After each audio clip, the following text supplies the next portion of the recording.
bila Ramadan datang justru dipanggil oleh Allah Subhanahu wa taala, inna lillahi wa inna ilaihi raji'un. Ada pula yang baru masuk Ramadan tahu-tahu dipanggil oleh RSUD, inap di rumah sakit, tidak bisa yang tua melaksanakan ibadah puasa bulan Ramadan. Kita Allah berikan kesempatan yang sebagaimana kita rasakan pada saat ini, bisa kita melaksanakan ibadah Ramadan dengan sebaik-baiknya. Ini adalah nikmat yang patut kita syukuri, karena tidak setiap orang yang hadir dalam bulan Ramadan akan mendapatkan nikmat Ramadan tersebut. Kemudian Bapak-bapak, Ibu sekalian jamaah yang berbahagia, hal yang patut kita syukuri juga adalah bahwasanya kita dapat menjalani ibadah Ramadan dengan tenang, khusyuk, nyaman, tanpa persoalan apapun. Kalau kita layakkan pandangan kita jauh ke sana, jauh ke sana di tanah Syam, Palestina, bayangkan bagaimana kondisi saudara-saudara kita di sana yang melaksanakan ibadah Ramadan.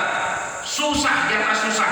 Jangankan untuk menjalankan ibadah puasa, menjaga nyawa yang satu-satunya di badan diri, Pak, Bu, susah bagi mereka. Setiap saat ada saja kemungkinan bom yang akan ditembakkan ke daerah mereka. Kita tidak ada gangguan seperti itu, tidak ada ancaman seperti itu. Maka selainnya kita harus bersungguh-sungguh bersemangat menjalankan ibadah Ramadan.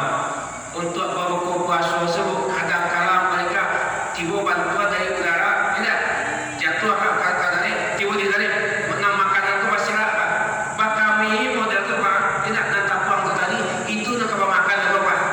Bahkan sampai mereka memasak rumput untuk mereka makan.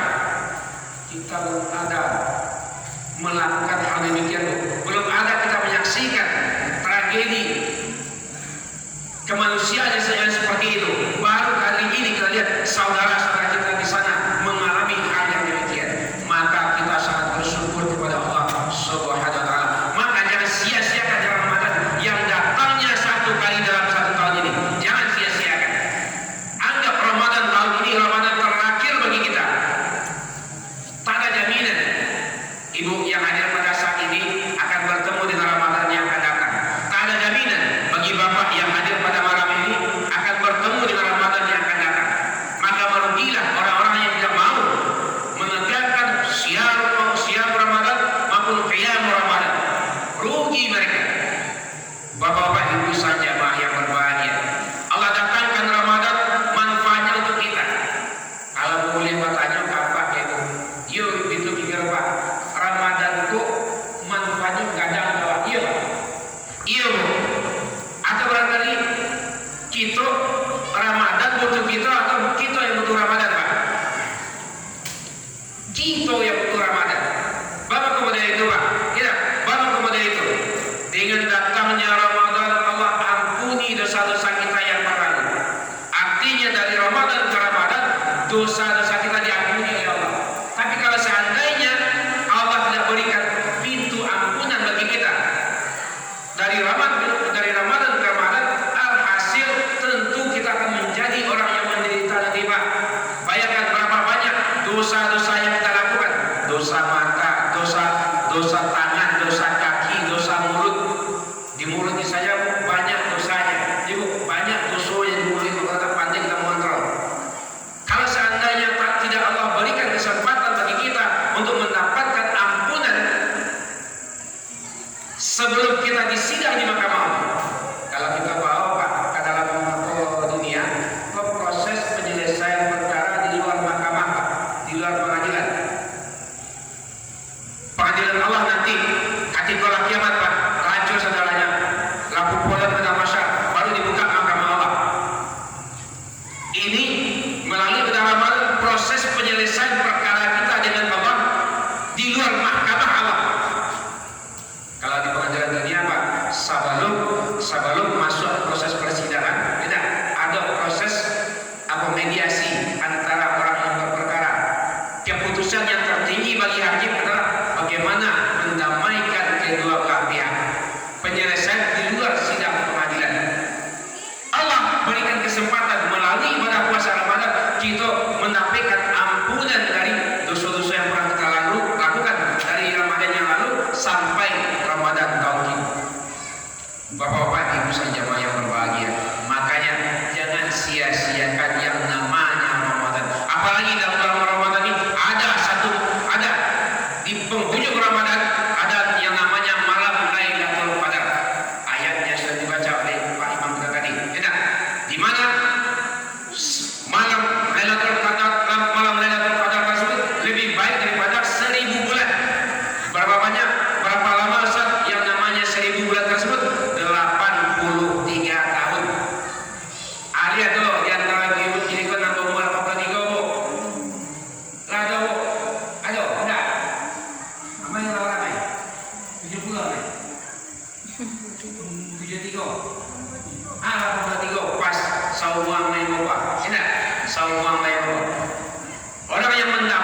yang menjadi topik kita malam hari ini Pak Bu, ya.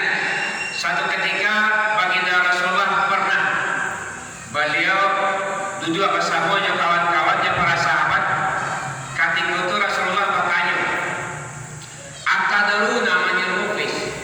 Wahai para sahabat, tahukah kamu semua orang-orang yang bangkrut? Orang-orang yang bangkrut. Jadi judul dan anak kita, nah kalau ceramah orang tua gini adalah orang-orang yang bangkrut. Ya. Menjawab sahabat di kala itu, wahai Rasulullah, orang-orang yang bangkrut itu ya Rasulullah, man la dirhamalahu wala mata. Orang-orang yang tidak punya ameh, tidak punya harta, itu orang-orang yang bangkrut wahai Rasulullah. Bukan itu yang aku maksudkan wahai sahabat. Orang-orang yang bangkrut itu adalah orang-orang yang nanti yang datang di hari kiamat. Dia membawa pahala sholat, dia membawa pahala puasa, dia membawa pahala zakat, dia membawa pahala sedekah, dia membawa pahala-pahala ibadah yang lainnya. Akan tetapi di sisi lain dia membawa dosa karena menuduh siatu, karena memfitnah siatu, karena memakan harta siatu, karena membunuh siatu. Artinya